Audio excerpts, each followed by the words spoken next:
नमस्कार। आज हम नई कृषि नीति इस टॉपिक पर अपना अध्ययन प्रारंभ करते हैं। कृषि नीति से क्या अभिप्राय है? सबसे पहले हम इसका मीनिंग समझ रहे हैं। कृषि उत्पादन में वृद्धि एवं कृषकों के जीवन स्तर को उठाने की नीति है। इस नीति का संबंध कृषि के सर्वांगीण विकास से है।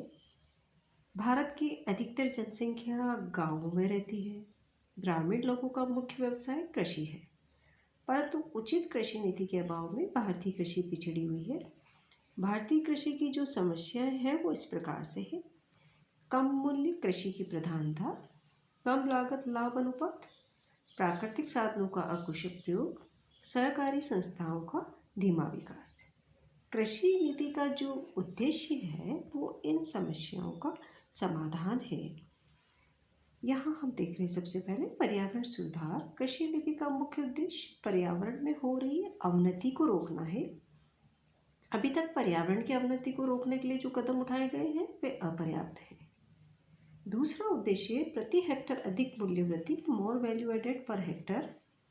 कृषि नीति का मुख्य उद्देश्य प्रति हेक्टर मूल्य वृद्धि को बढ़ाने का प्रयत्न करना है। इस उद्देश्य की प्राप्ति के लिए भौतिक उत्पादन की मात्रा बढ़ाने के स्थान पर प्रति हेक्टर उत्पादन को बढ़ाने का प्रयत्न किया जाएगा।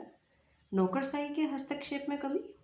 कृषि से संबंधित सभी प्रकार के सरकारी एवं समाज सेवी संगठनों को स्वतंत्र रूप से कार्य करने दिया जाएगा। उन पर नौकरशाही के नियंत्रण को कम किया जाएगा। नेक्स्ट जो इसका उद्देश्य था कृषि नीति बनाने के, कृषि आगत की उत्पादकता में सुधार। कृषि नीति का उद्देश्य कृषि आगतें, विशेष रूप से बाजार से खरीदी गई आगत की उत्पादकता में आवश्यक सुधारों को उच्च प्राथमिकता दी जाएगी। इस संबंध में कृषि से संबंधित मुख्य आगतें जैसे उन्नत बीज, खाद, पानी, मिट्टी, पौध संरक्षण के लिए जो आवश्यक दवाइयाँ आदि की उत्पादकता में विशेष रूप से सुधार किया जाएगा। अब हम देखते हैं कृषि नीति की मुख्य विशेषताएं क्या है। कृषि नीति की विशेषताएं एक एक करके हम समझ रहे हैं। संस्थागत सुधार संबंधी नीति, पॉलिसी फॉर इंस्टीट्यूशनल रिफॉर्म्स। इस नीति में संस्थागत सुधारों को महत्वपूर्ण स्थान दिया गया है। मुख्य स्थान भूमि सुधार का है। स्वतंत्रता के पश्चात से जो भूमि सुधार किए गए हैं वो है जैसे जमींदारी उन्मूलन, काश्तकारी सुधार, भूमि की उच्चतम सीमा, चकबंदी। भारत में भूमि सुधारों को प्रभावपूर्ण ढंग से लागू नहीं किया जा सका है। अभी तक निर्धन किसानों को भूमि का उपयुक्त हिस्सा नहीं मिला है। नेक्स्ट हम समझ रहे हैं कृषि मूल्य नीति। भारत में कृषि मूल्य नीति के दो मुख्य उद्देश्य, खाद्यान्न में आत्मनिर्भरता, इसके लिए किसानों को अपनी फसल का उचित मूल्य मिलना आवश्यक है। उपभोक्ताओं की खाद्यान्न के मूल्य में होने वाली कृत्रिम वृद्धि से सुरक्षा करना है। नेक्स्ट है वितरण प्रणाली में सुधार संबंधी नीति। कृषि नीति के अंतर्गत कृषि आगतों एवं कृषि उत्पादन के वितरण और बिक्री से संबंधित कई सुधार किए गए हैं। इस उद्देश्य की प्राप्ति के लिए किसानों को आवश्यक साख तथा उचित मूल्य के लिए नियमित मंडियों, सरकारी संगठनों जैसे भारतीय खाद्य निगम, जूट निगम, भारतीय कपास निगम आदि की स्थापना की गई है। कृषि अनुसंधान एवं विकास संबंधी नीति। भारतीय कृषि के अंतर्गत कृषि संबंधी अनुसंधान एवं विकास के लिए कई संस्थाएं, विश्वविद्यालय आदि स्थापित किए गए हैं। भारतीय कृषि अनुसंधान परिषद देश की कृषि अनुसंधान संबंधी सर्वोच्च संस्था है। Indian council of agriculture research, इस संस्था की सारे देश में शाखाएं हैं। वर्तमान में 27 कृषि विश्वविद्यालय कृषि से संबंधित शोध कार्य भी कर रहे हैं। नेक्स्ट है कृषि साख नीति। सरकार की कृषि साख नीति का मुख्य उद्देश्य किसानों को उचित समय पर उचित मात्रा में कम ब्याज दर पर ऋण उपलब्ध कराना है। बैंकों के राष्ट्रीयकरण के पश्चात किसानों को कम ब्याज दर पर ऋण प्राप्त हो रहा है तथा उनके महाजनों के चंगुल से बाहर निकाला गया है। देश के गांवों में ग्रामीण बैंक की स्थापना की गई है। रिजर्व बैंक ने कृषि साख से संबंधित राष्ट्रीय कृषि एवं ग्रामीण विकास बैंक, जिसको नाबार्ड कहा जाता है, की स्थापना की गई है। यह बैंक कृषि साख का सर्वोच्च बैंक है। नेक्स्ट है कृषि व्यापार नीति। भारत सरकार की कृषि व्यापार नीति के दो प्रमुख पहलू हैं। पहला है खाद्यान्न के संबंध में कृषि व्यापार नीति आयात प्रतिस्थापन की नीति है। इसका अभिप्राय है कि सरकार की नीति खाद्यान्नों का आयात करने के स्थान पर उनके देश में मांग के अनुसार उत्पादन करना है। दूसरा व्यापारिक फसलें, जिसे कपास, जूट, चाय, कॉफ़ी आदि के संबंध में कृषि व्यापार नीति निर्यात प्रोत्साहन की नीति है। सरकार व्यापारिक फसलों के निर्यात को अधिक प्रोत्साहित करे। अब हम बात करते हैं नई कृषि नीति की। भारत सरकार ने 28 जुलाई 2000 को नई कृषि नीति की घोषणा की है। 20वीं सदी के 90वें दशक में कृषि विकास को कम दर के कारण एक नई कृषि नीति की आवश्यकता महसूस की गई। 1990 और 51 से 1998 और 99 में कृषि उत्पादन की विकास दर 21% थी और खाद्यान्न की विकास दर केवल 1.8% रही। यह केवल जनसंख्या वृद्धि दर के बराबर थी। इसके फलस्वरूप देश में खाद्यान्न के मामले में आत्मनिर्भरता तो प्राप्त कर ली, लेकिन भूख को नहीं मिटा सका। नई कृषि नीति में कृषि के विकास की धीमी गति के कुछ मुख्य कारण बताए गए हैं, जैसे अपर्याप्त पूंजी, आधारभूत संरचना का कम विकास, मांग प्रेरित बाधाएं जैसे कृषि उत्पादन के आवागमन पर प्रतिबंध, कृषि पदार्थों के संग्रहण तथा विपणन से संबंधित कठिनाई आदि। कृषि नीति की आवश्यकता मुख्य रूप से निम्न कारणों के रूप में भी अनुभव की गई है। इसमें हम देख रहे हैं, सबसे पहले क्षेत्रीय असंतुलन। देश के विभिन्न क्षेत्रों में कृषि संबंधी संतुलन प्राप्त करने की आवश्यकता है। नई कृषि नीति द्वारा उन क्षेत्रों का विकास किया जाएगा जिसकी क्षमता का प्रयोग नहीं किया जा सका। दूसरा है कृषि उत्पादों की मूल्य वृद्धि। कृषि उत्पाद की मूल्य वृद्धि के लिए कृषि पदार्थों की प्रक्रियाकरण, विपणन, भंडारण आदि सुविधाओं का विस्तार करना आवश्यक है। इसके लिए एक आधुनिक कृषि नीति की आवश्यकता महसूस की गई। भूमि का उपविभाजन तथा विखंडन। भूमि जोतों का आकार छोटा होने तथा जोतों का विखंडन होने के कारण कृषि के प्रबंधन विकल्प सीमित हो गए हैं तथा आय स्तर गिर गया है। इस समस्या के समाधान के लिए कृषि नीति आवश्यक है। नेक्स्ट है भूमि तथा जल साधनों का निम्न स्तर। भूमि पर बढ़ते हुए जैविक दबाव के कारण भूमि तथा जल संसाधनों का काफ़ी शोषण हुआ है और इसके साथ साथ असंतुलन उत्पन्न हुआ है। नेक्स्ट है ग्रामीण अल्प रोजगार एवं बेरोजगारी। ग्रामीण क्षेत्रों में अल्प रोजगार, बेरोजगारी, कुपोषण की समस्याएं व्यापक रूप से पाई जाती है। इनके समाधान के लिए कृषि का विविधीकरण, बागवानी, मछली पालन, डेयरी, मुर्गी पालन, मधुमक्खी पालन आदि संबंधी उचित नीति की आवश्यकता महसूस की गई है। नेक्स्ट है उन्नत तकनीक संबंधी अनुसंधान तथा प्रशिक्षण। यहाँ आप देखिए, भारत में वर्षा, सिंचित, असिंचित और सूखाग्रस्त क्षेत्रों के लिए आर्थिक रूप से व्यवहारिक तथा स्थान विशेष तकनीकी के विकास की आवश्यकता है। नेक्स्ट है सहकारिता को गतिशीलता। यहाँ पर हम देख रहे हैं ग्रामीण क्षेत्र में कमजोर वर्ग को आर्थिक प्रगति को तेज करने के लिए कृषि नीति की आवश्यकता महसूस की गई और भारत में फार्म पर काम करने के लिए महिलाओं और आदिवासी क्षेत्र में रहने वाले ग्रामीण समाज, इन सब के बारे में इसकी ऐसी आवश्यकता थी जिससे कि कृषि समुदाय के सभी तबकों को विज्ञान और तकनीकी के प्रमुख क्षेत्र में होने वाले वैज्ञानिक अनुसंधान का लाभ प्राप्त हो सके। नेक्स्ट ये है कुशल जल प्रबंधन। भारत में सिंचाई क्षमता के उपयोग में वृद्धि करने, जल संरक्षण तथा उसके कुशल प्रबंधन में वृद्धि करने के लिए वैज्ञानिक कृषि नीति आवश्यक है। कृषि के अनुकूल व्यापार की शर्तें। यहाँ पर भारत में व्यापार की शर्तें कृषि के प्रतिकूल है।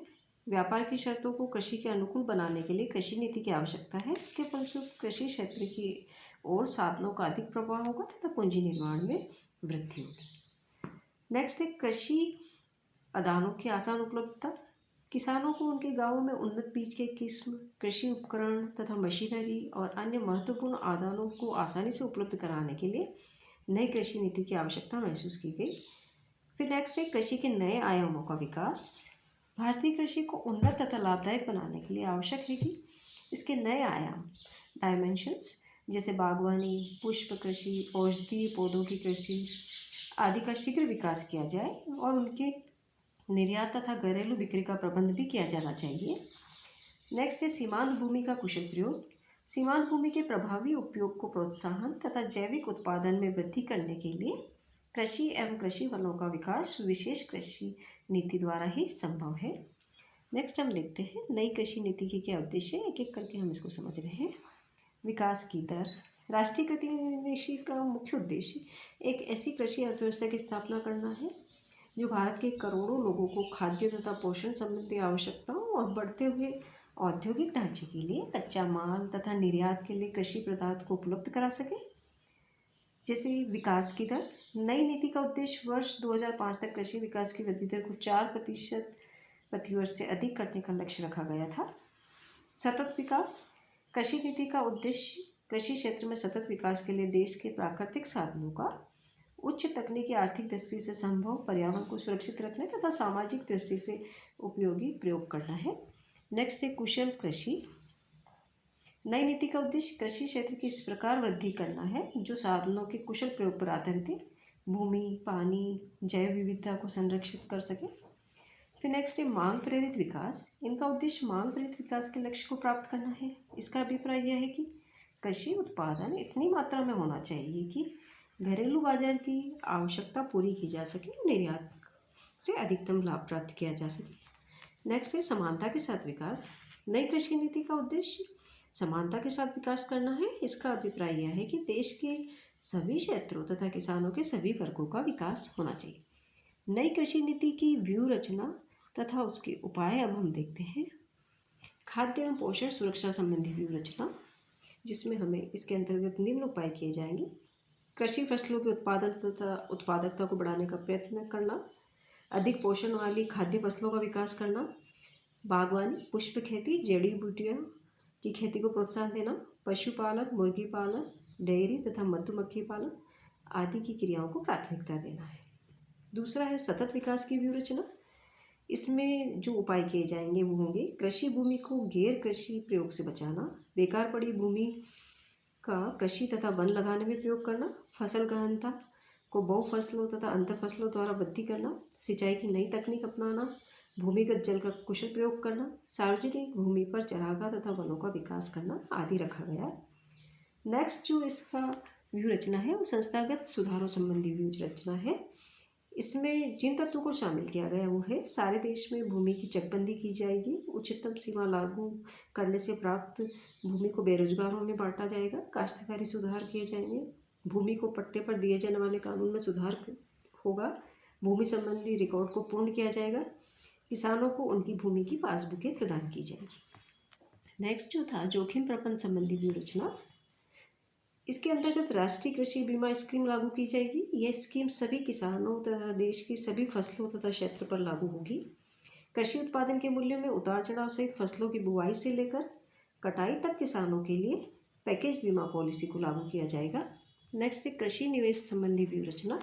कृषि क्षेत्र में किए जाने वाले निवेश संबंधी व्यूह रचना के अंतर्गत जो कदम उठाए जाएंगे वो होगा सार्वजनिक क्षेत्र द्वारा कृषि क्षेत्र में विनियोग करके आर्थिक विषमताओं को समाप्त किया जाएगा और आधारभूत संरचना का विकास किया जाएगा। निजी क्षेत्र के विनियोग को कृषि अनुसंधान, मानव संसाधन विकास आदि में प्रयोग किया जाएगा। कृषकों को अपने उत्पाद को बेचने के लिए अनेक प्रकार की सुविधाएं भी प्रदान की जाएगी। नेक्स्ट है उत्पादन तकनीक के सृजन तथा हस्तांतरण संबंधी व्यूह रचना। इसके अंतर्गत जैव तकनीक, शक्ति बचाने संबंधी तकनीक, पर्यावरण संबंधी तकनीक को प्रोत्साहित किया जाएगा। विस्तार सेवाओं को दी जाने वाली वित्तीय सहायता को जारी रखा जाएगा। महिलाओं की क्षमता में वृद्धि करना तथा कृषि क्षेत्र में उनका अधिक उपयोग करवाया जाएगा। कृषि प्रेरणा संबंधी व्यूह रचना। कृषि प्रेरणा के लिए जो उपाय किए जाएंगे उसमें कृषि क्षेत्र की व्यापार की शर्तों में सुधार, विश्व व्यापार संगठन के समझौतों के अनुसार आयात पर जो मात्रात्मक प्रतिबंध हटाने से कृषकों को होने वाली हानि से बचाना और कृषि पदार्थों को टैरिफ संरक्षण प्रदान करना, कृषि पदार्थों को लगाए जाने वाले करों में सुधार आदि इस पर ध्यान दिया जाएगा। नई कृषि नीति की विशेषताएं अब हम देखते हैं। नई कृषि नीति को इंद्रधनुषीय क्रांति कहा जाता है क्योंकि इस कृषि नीति द्वारा हरित क्रांति, सफ़ेद क्रांति तथा नीली क्रांति संभव हो सकी है। नई कृषि नीति का उद्देश्य कृषि उत्पादन वृद्धि दर को बढ़ाकर 4% से अधिक करना है। कृषि क्षेत्र में ठेका खेती द्वारा निजी क्षेत्र की भागीदारी को बढ़ाना है। राष्ट्रीय कृषि बीमा स्कीम को सभी किसानों तथा सभी फसलों पर लागू करना है। नेक्स्ट है देश भर में कृषि उत्पादकों के आवागमन पर लगाए गए जो भी प्रतिबंध है उनको समाप्त करना है। नेक्स्ट जो है नई तकनीक का कुशल उपयोग करना है। किसानों को ऋण की पर्याप्त उपलब्धता और उन्हें मौसम तथा कृषि मूल्यों के उतार चढ़ाव में संरक्षण प्रदान करने का प्रयत्न किया जाएगा। नई कृषि नीति में दूध, मांस, अंडा पशुधन संबंधी अन्य पदार्थों की आवश्यकता पूरा करने तथा कृषि कार्यों के लिए ऊर्जा को एक साधन के रूप में पशुओं की भूमिका बढ़ाने के लिए राष्ट्रीय पशुधन प्रजनन रणनीति तैयार की जाएगी। पौधों की नई किस्मों के प्रजनन पर अनुसंधान को प्रोत्साहित करने के लिए कानूनी सुरक्षा दी जाएगी। कृषि विकास को प्राथमिकता के लिए पशुपालन, मुर्गी पालन, डेयरी और जल कृषि के विकास को उच्च प्राथमिकता दी जाएगी। साथ ही कृषि विकास के एक मुख्य साधन के रूप में ग्रामीण विद्युतीकरण को भी उच्च प्राथमिकता दी जाएगी। अब हम देखते हैं नई कृषि नीति का मूल्यांकन किस प्रकार से है, उसको हम समझ रहे हैं। अति आशावादी आलोचकों के अनुसार नई कृषि नीति अति आशावादी है। 90 के दशक में कृषि उत्पादन में कोई विशेष परिवर्तन नहीं हुआ। अनुभव के आधार पर कहा जा सकता है 4% प्रतिवर्ष की वृद्धि एक कल्पना है। ये कथन इस बात से भी और पक्का हो जाता है आर्थिक सुधारों से कृषि क्षेत्र की अवहेलना की गई है। निर्धन किसानों की अवहेलना दूसरी इसकी आलोचना है, इसका मूल्यांकन है। नई कृषि नीति में ट्यूबवेल, कृषि यंत्रों, मानव संसाधनों के विकास आदि पर तो निजी निवेश को प्रोत्साहित किया जाना धनी किसानों के लिए तो संभव हो सकता है, परंतु निर्धन किसानों के लिए इस प्रकार का निवेश करना संभव नहीं होगा। नेक्स्ट है बेरोजगारी में वृद्धि।